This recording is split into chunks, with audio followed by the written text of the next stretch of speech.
Hey folks, go away. Um, by now, I'm sure you've heard about what happened to poor Martha Ann Alito. It was revealed last week that a documentarian had recorded her without her knowledge, saying a bunch of stuff that's really quite problematic. That is lending those statements are lending themselves to some of the turmoil that the Supreme Court of the United States is currently facing, wading through, having thrust upon it. And after listening to it, well, she mentioned something that left me really, really curious. She left me something that left me wondering. Now, I need to explain this. I am what's known as a low Anglican. All right, so in the Anglican Church of Canada, in the Church of England, in the Episcopal Church of the United States, or Australia, or New Zealand, or wherever it happens to be, Africa, Southeast Asia, Middle East, Europe, there are high Anglicans and there are low Anglicans. And the high Anglicans, they're the guys they're the people. They like the old, right? They like the old hymns with the big, massive organs and the music written by Bach for a very particular reason. They're the folks who like the these, the thys, the thous, the vouchsafes. That's that crowd. They wear all the robes, right? They wear all the big, heavy robes. They've got the candles. They've got the incense burning. They're the traditional liturgical guys. Like they get something like this, icons, symbolism. They get all of this. This means so much to them. It's a wonderful place to be, I suspect, but it ain't me. I'm what's low church. Actually, there's high church, there's low church, there's, to steal a line from Moneyball, there's 50 feet of others, and then there's me. If I show up to church with flip-flops on, don't be surprised. High church people would understand what she's talking about here. I'm not high church, and so I had to do some research. And the research I did, wow, it was really amazing. So one of the things she says, one of the things that's been highly, highly covered by the press has been what she's talking about when she's talking about the pride flag. She says, I want a Sacred Heart of Jesus flag because I have to look across the lagoon at the pride flag for the next month. So her neighbor's flying a pride flag, and she has to look across the lagoon at it for the next month. Now, my first thought, and forgive me, it's petty. You live on a lagoon? Anyway, she goes on to say that she wants to send people a message. She wants to, in particular, she wants to send those people who are flying the flag a message. Sacred Heart of Jesus is going to be that message, or it's going to be the message bearer. Now, again, high church people will get this. Low church people like myself, I know what the Sacred Heart of Jesus is, but I don't really know what the Sacred Heart of Jesus is. We've all seen the images, right? I suspect everybody's seen an image similar to this. It's a heart with, sometimes there's a spear in it or a sword. There's a crown, there's the cross, and there's always flames, right? There's always flames. Sometimes you see Jesus holding it. You know, often it's the blonde-haired, blue-eyed Brad Pitt lookalike Jesus holding this heart. But sometimes it's on its own. This is an image of the Sacred Heart of Jesus, but this isn't actually the Sacred Heart of Jesus. The Sacred Heart of Jesus is a devotion, and this devotion is celebrated especially over the month of June. It happens after Pentecost. There's a season after Pentecost when the Sacred Heart of Jesus is upheld, and that devotion is received and practiced by Christians of all denominations, really, mainly Roman Catholics, high Anglicans, some from the Eastern Rite. But as I researched and looked around, I also stumbled across something else. You know, I discovered that she wasn't the only one who is using the Sacred Heart of Jesus in protest of Pride Month. Now, the Roman Catholic Church has recognized June as the month forever, for a long time. This isn't something, the Roman Catholic Church did not come out and say, June's going to be the day because we're going to stand against pride. No, it's been June for forever and a day. But there are some who are using the Sacred Heart of Jesus as a means of protesting Pride Month, because they both fall in the same month. Again, sheer coincidence. They are tired, and these are their own words. They're tired of hearing about pride. They're tired of hearing about the LGBTQ. They're tired of seeing the rainbow flag. And so they started putting up these billboards and these signs and these flags and these posters with the sacred, saying, June is dedicated to the Sacred Heart of Jesus. All over the place. There's hundreds of them. I'll include an article that you can see for yourself. Like, these are their words.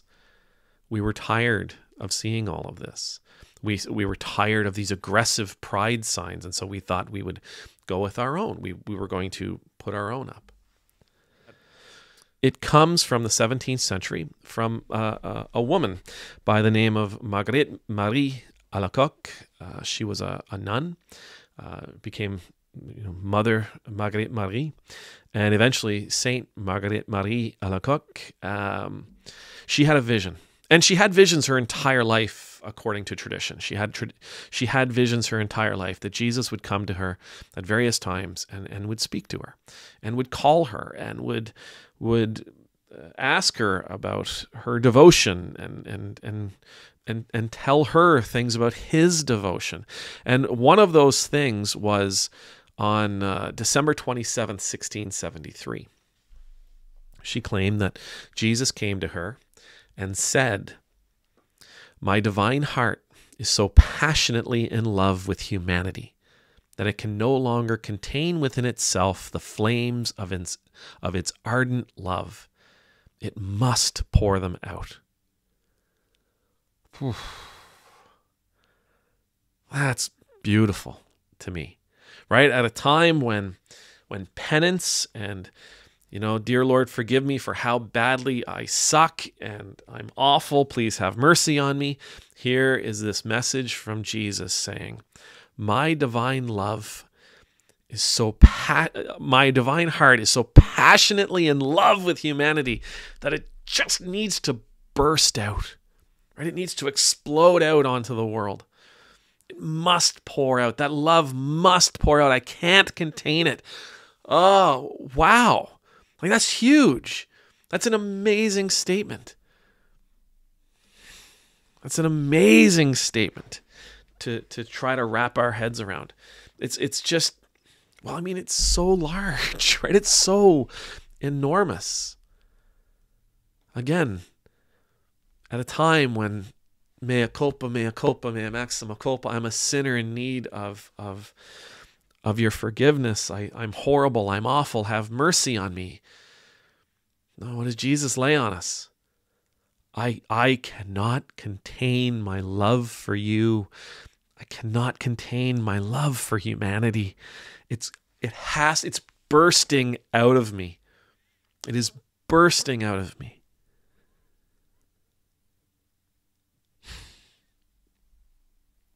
There's no sense of shame in this. There's no desire to impart guilt.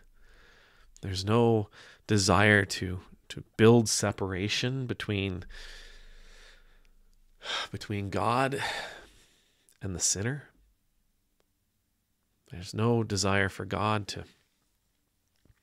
to require us to manufacture our own health, our own righteousness in an effort to deserve God's love. It's my love is so enormous that I cannot contain it, and it is bursting out of me.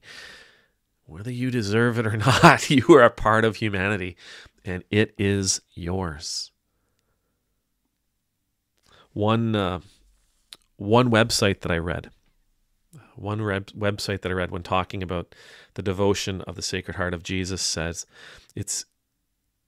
we do this devotion, we practice this devotion, we offer this devotion as a way of recognizing the long-suffering love and compassion that Jesus has towards humanity. Right? So this didn't happen because we were doing this devotion. This didn't happen because she was saying her prayers properly and reading her Bible in the right way. It didn't happen because of anything she was doing. She had this vision, and this vision led her to want to recognize what Jesus was saying in it. This vision of hers led her to a place where she wanted to adopt a practice of a devotion where she could say, yes, I heard you and I am so stinking grateful. I want to change my life according to this message you've just shared with me. The devotion of the Sacred Heart of Jesus Christ. It's not a protest. It's not a protest against the pride flag. It's not a protest against Pride Month. It goes hand in hand. It's Jesus saying, I love you all. I love you all, and I'm calling you all to me. It's I love you all, and it is bursting out of me. I want you with me. The pride flag doesn't stand in opposition to the Sacred Heart of Jesus. The pride flag stands in response, an affirmative response, and vice versa. The Sacred Heart of Jesus it affirms God's love for all. It's not contrasting the pride flag. It's complementing it, and vice versa. I'll include another article that I read in this research that speaks along those lines. If you're out there and you're thinking to yourself, I want to protest the pride flag. The Sacred Heart of Jesus isn't the way of doing it. And I would challenge you, and I would beg you, please do not make the Sacred Heart of Jesus a symbol of something that it is not. Do not make the Sacred Heart of Jesus a symbol of something that is so much less than what it truly stands for. Don't minimize it. Don't detract from it. Don't take away from it. Its meaning is immense and universal. It transcends life. It is life. Don't make it about something petty. Like if you're looking across your lagoon and a pride flag just happens to ruin your morning as you're sipping your macchiato, watching the ducks, please don't resort to using the Sacred Heart of Jesus as a way of expressing yourself, as a way of sending a message, as a way of shaming people. And if you're out there, and you see these billboards and you see these signs where it says June is dedicated to the Sacred Heart of Jesus. And it is, but the Roman Catholic Church, June is set aside for the Sacred Heart of Jesus. If you happen to see those billboards, do not accept them as a symbol of protest against what you hold dear. Do not accept them as a symbol of protest of pride of your community, of the community you're an ally with. Do not accept the minimization and the detraction of this beautiful thing, this beautiful devotion. Do not accept that others see it as a protest, that others see it to stand in defiance of Pride Month. See it for what it really is. Allow yourself to embrace what it truly means. The Sacred Heart of Jesus, the devotion of the Sacred Heart of Jesus is our recognition, our response to the enormity that Jesus shared with Saint Marguerite Marie Alacoque on that day in 1673. My divine heart is so passionately in love with humanity that it can no longer contain within itself the flames of its ardent love. It must pour them out. When you see those signs, do not accept them as protest. Accept them as a gift. I pray you'll hear Jesus telling you and telling this world, oh, he loves us. Oh, he loves us so much he can barely stand it. Oh, he loves us so much that it's just bursting out of him. No matter who we are, no matter where we've been, no matter what we've done, no matter where we're going. Oh, he loves us so much. We are his children. We are the sheep of his flock. Allow the billboards to draw you into closer relationship with him. Regardless of how they were, originally, the message that they were put up to send you. May the Lord bless you. May the Lord keep you. May the Lord's face be made to shine upon you and be gracious to you. May the Lord's countenance be lifted up to you. May you always know the peace of being in the Lord's presence. And I pray that this unfailing, erupting love of Jesus Christ would be known by all. I pray that no matter why these billboards are being put up, that the message of the Sacred Heart of Jesus is the only one that will be seen, heard, understood, embraced.